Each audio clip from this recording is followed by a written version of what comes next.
Queridos irmãos e irmãs, eu gostaria de iniciar essa reflexão bem simples e tentarei ser breve, começando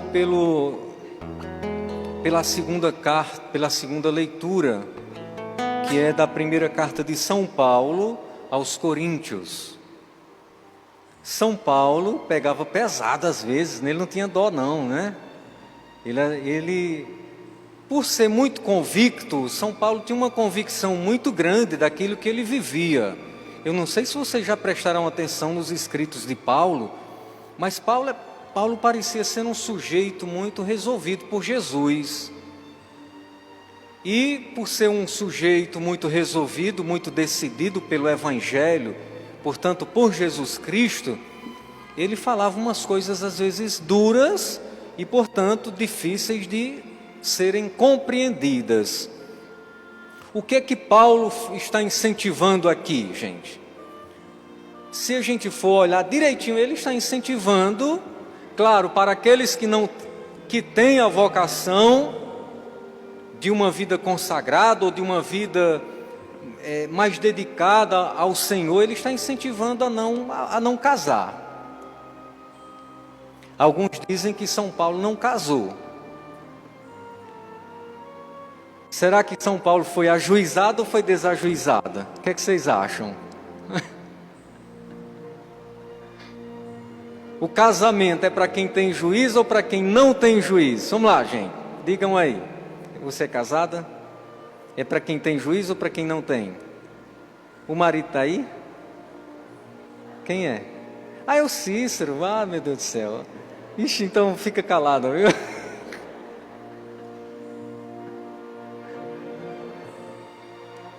Quem é casado? Você é casado? Ah, então não sabe nada não. Não sabe o que é sofrimento não. É melhor não perguntar para. Mas vejam, é interessante isso. Isso recai muito sobre a figura do padre, não é? O que tem gente querendo dar casamento para o padre não está neste mundo. As pessoas olham para a gente e dizem assim: eu acho que o padre deveria casar. Esse negócio do padre não casar, isso é muito errado. Casa você, criatura. Oxi, eu não estou preocupado com isso não, case você. Eu não estou aqui como padre, obrigado. Vocês sabem disso, né? Quando eu comecei a estudar, né? Quando eu comecei no seminário e tudo, para ser padre, eu entrei sabendo que eu não podia casar, né? Eu entrei sabendo. Então, me desculpe, case você. Agora, se eu não fosse padre, eu digo isso, se eu não fosse padre eu casaria. Que der certo ou não desse, eu não sei, a gente nunca sabe, né? Quem é que sabe o dia de amanhã? Eu me tornei padre, eu quero morrer como padre, mas quem é que sabe? Não é verdade? Ai, padre, você não tem convicção das coisas? Não tenho, mas não sou dono do meu futuro não. Entendem? Mas é bonito isso, gente. Com isso a gente entende também a sabedoria da igreja. Eu gosto de dizer assim: se fosse para ser padre e ser casado, eu não queria as duas coisas. Eu deixaria de ser padre e iria casar. Repito, eu deixaria de ser padre e iria casar. Não estou dizendo aqui que casar é ruim ou que casar é bom. Não, é questão de vocação. É questão de vocação. Tem gente que não deveria casar e se casa. Vocês concordam comigo? E repito, tem gente, é o meu modo de pensar, e eu acho que quem é psicólogo talvez possa dizer com mais certeza do que eu, né? Com mais propriedade do que eu. Tem pessoas que não têm condição de casar. Por quê? Porque não tem condição de viver a dois, não tem condição de ceder, não tem condição de se doar, ou pelo menos não tem a decisão, não estou encontrando a palavra, né? Não tem a disposição para isso. Então não se case. Vai fazer o outro infeliz. Vai fazer a mulher feliz, ou do contrário, a mulher também pode fazer o homem infeliz e estragar a vida do outro. Entendem? Eu repito, São Paulo, em nenhum momento ele está falando contra o casamento. Ele está falando que interpretando, né, quando uma pessoa tem vocação para se consagrar mais a Deus, essa pessoa tem maior liberdade para servir a Deus. A disponibilidade que eu tenho como padre, gente, olha, eu estou falando isso porque a leitura, então, só para a gente entender mais, né?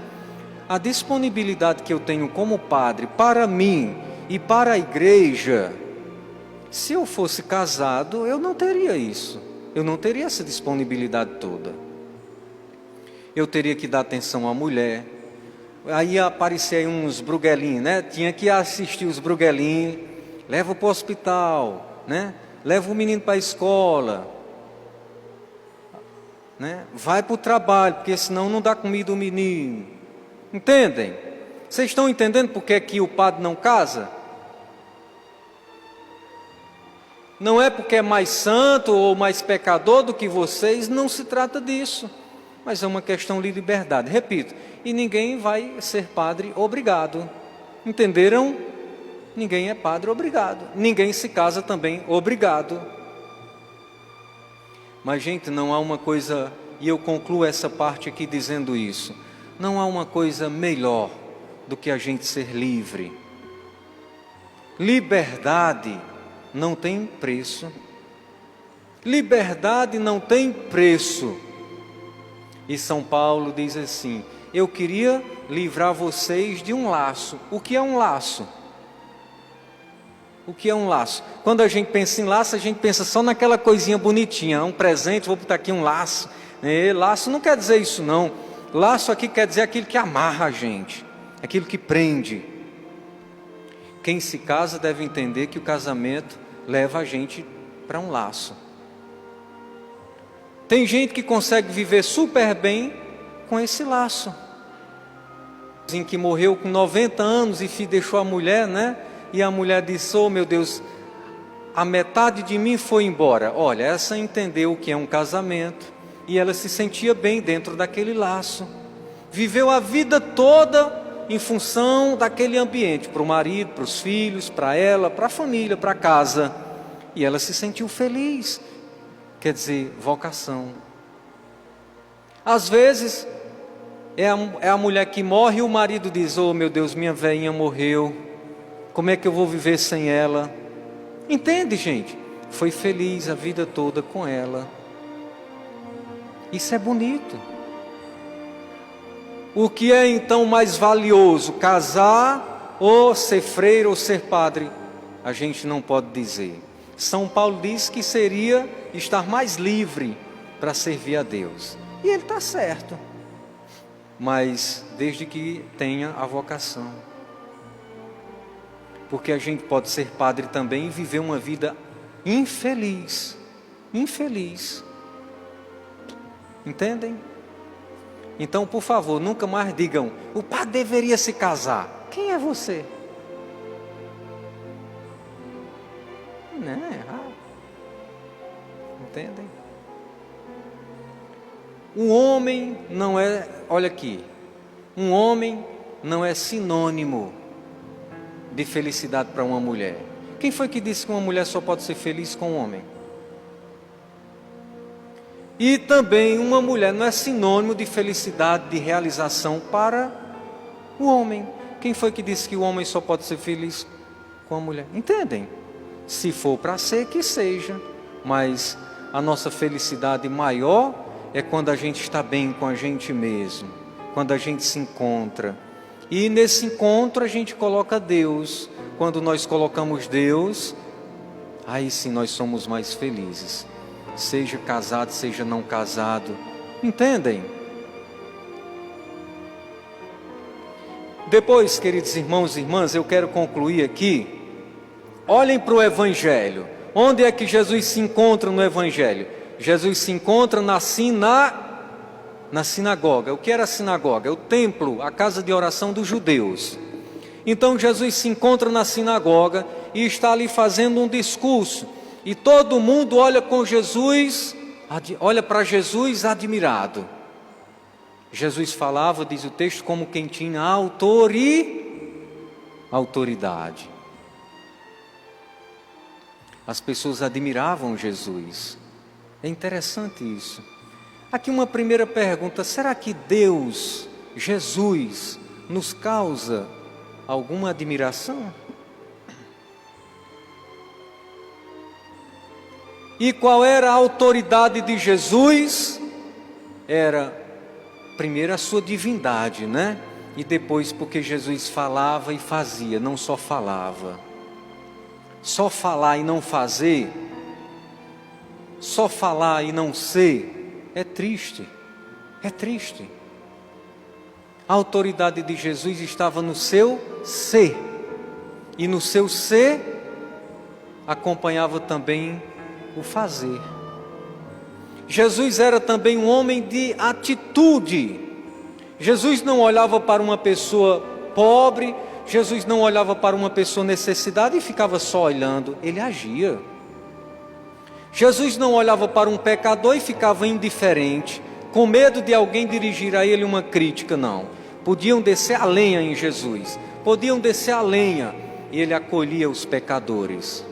Ele ia na casa daquele que não prestava. Estão entendendo? Era isso, era nisso que estava a autoridade de Jesus. Jesus não era hipócrita. Eu não vou fazer isso porque vão falar mal de mim. Não, eu não vou dizer isso porque o que é que vão pensar de mim? Jesus não estava preocupado com isso. Se era para fazer, ele fazia. Se tinha que dizer, ele dizia. Nós estamos numa sociedade muito hipócrita. Dentro da igreja e fora da igreja tem muita hipocrisia.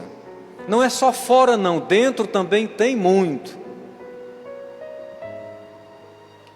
Antigamente eu tinha muito medo do que as pessoas falavam de mim. Hoje eu não tenho mais. Eu não me preocupo. Se quiser falar bem, fale. Se quiser falar mal, fale. Faça, esperneie e diga o que você quiser. Eu não ligo para isso. Se falarem com razão é porque eu errei. E se falarem sem razão é porque não tem vergonha. É assim. E eu posso errar, posso ou não posso? Eu posso errar ou não, gente? Pois no dia que eu errar, se você falar mal de mim, você apronte, viu? Entendem? Jesus era um sujeito livre e convicto daquilo que ele estava fazendo.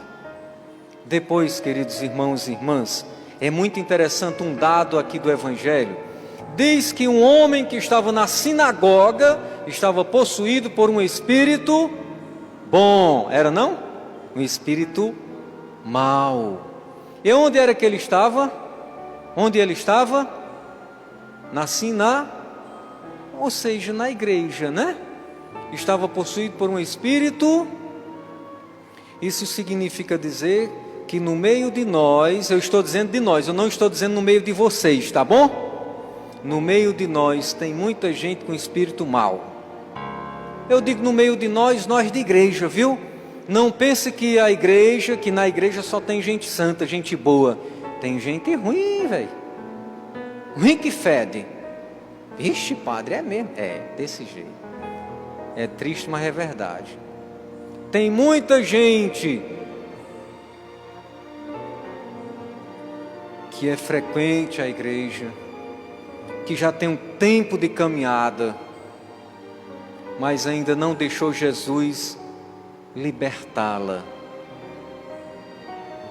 Ainda não se deixou ser livre pela ação de Jesus Cristo.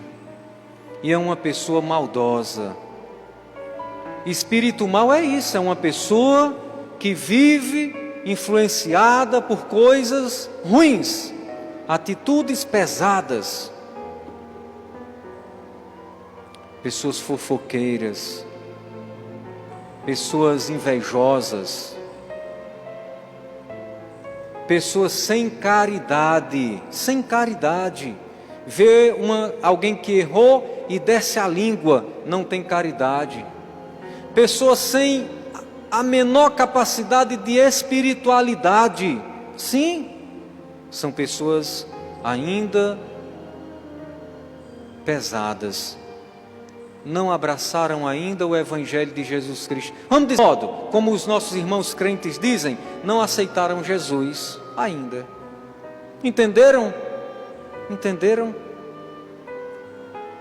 É preciso então deixar Jesus expulsar de nós os espíritos ruins. E não vamos pensar em espírito ruim só como aquela corrinha do diabo dentro. Não! O espírito ruim é nós, somos nós mesmos.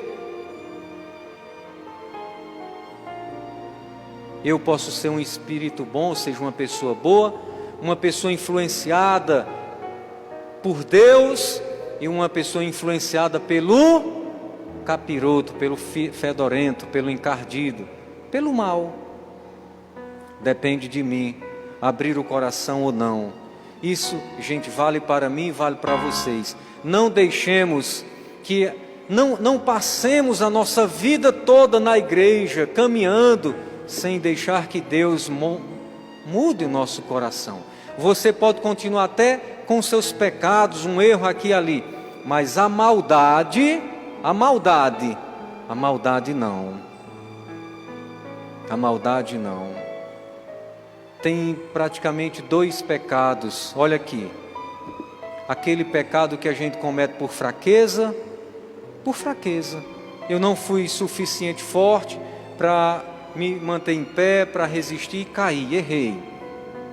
E existe aquele outro pecado, aquele outro tipo de erro que é o da maldade, aquele que eu faço com consciência, já calejei, já me viciei e vivo para fazer o mal aos outros. Esse pecado é perigoso, esse mal aí é perigoso, esse erro aí é perigoso, e esse erro aí pode levar a gente a não subir.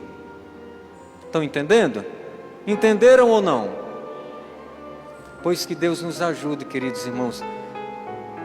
Não pequemos pela maldade, pequemos por fraqueza, mas não deixemos que o mal invada a gente.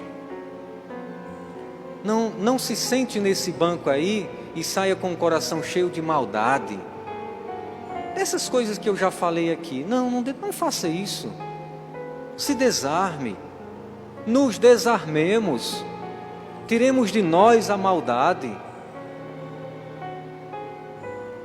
Escutemos mais coisas boas e não demos tanto ouvido àquilo que é ruim, aquilo que é maldade.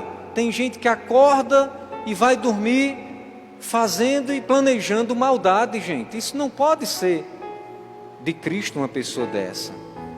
Não pode ser de Cristo uma pessoa dessa. Amém? E eu disse aqui 2 coisas basicamente, 3 aliás. A primeira, a questão dos relacionamentos. Cada pessoa é feliz onde Deus o colocar. E a gente vivendo bem aquilo que Deus nos confiou, nós somos livres. É vocação. Tem pessoas escolhidas para fazerem mais pela igreja. São as melhores? Talvez não, as piores. Com seus pecados também. Depois, o poder de Jesus. Qual é o poder de Jesus? A sua bondade, o seu ser. Um homem de atitude, e atitudes do bem. Um homem de atitude. Jesus não era parado, era um homem de ver aquilo que precisava fazer e fazia. Se tinha que dizer, ele dizia. E por fim, queridos irmãos e irmãs, cuidemos de nós, sobretudo da nossa conversão interior. Repito, você pode até ter seus pecados, cada um tem os seus, como eu também tenho os meus. Eu não sou hipócrita para dizer que eu não tenho os meus pecados, eu tenho. Mas cuidemos para a gente não viver uma vida de maldade. Não termos um coração cheio de maldade.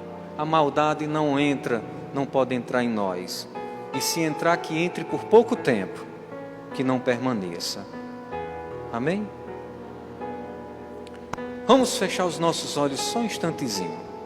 Baixe sua cabeça.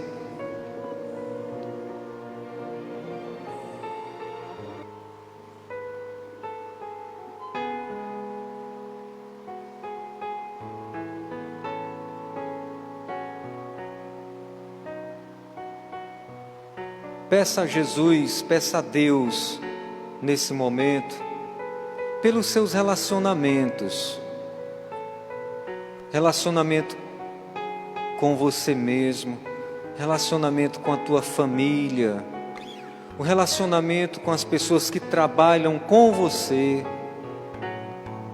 Peça, Jesus, me ajude a me relacionar bem,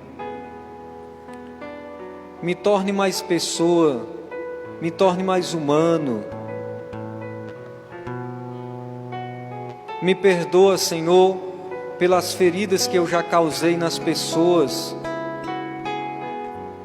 Me perdoa, Senhor, pelas marcas negativas que eu já deixei nas pessoas.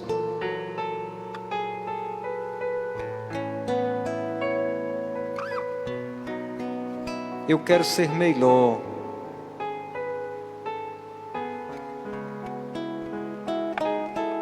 Peça a Jesus também nesse momento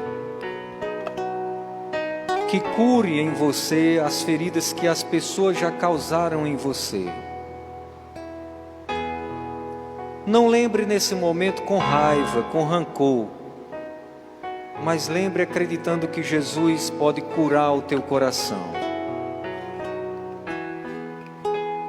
Cura-me, Senhor Jesus, das feridas que já causaram em mim, das palavras malditas, das palavras pesadas que eu já escutei, que já disseram sobre mim. Te peço, Senhor, que cure o meu coração, cure a minha memória, as minhas lembranças.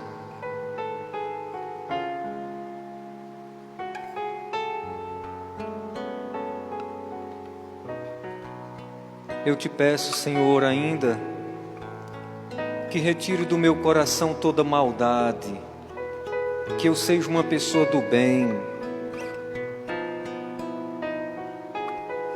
Me ensine a fazer o bem, Senhor. Retira de mim todo espírito mau, todo espírito de maldade, e coloque em mim todo espírito de bondade, de leveza, de simplicidade, de humildade. Dá-me, Senhor, o teu coração. Dá-me, Senhor, os teus sentimentos. Fica comigo, Senhor Deus.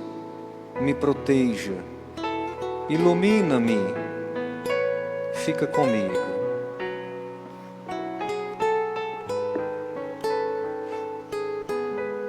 Louvado seja nosso Senhor Jesus Cristo.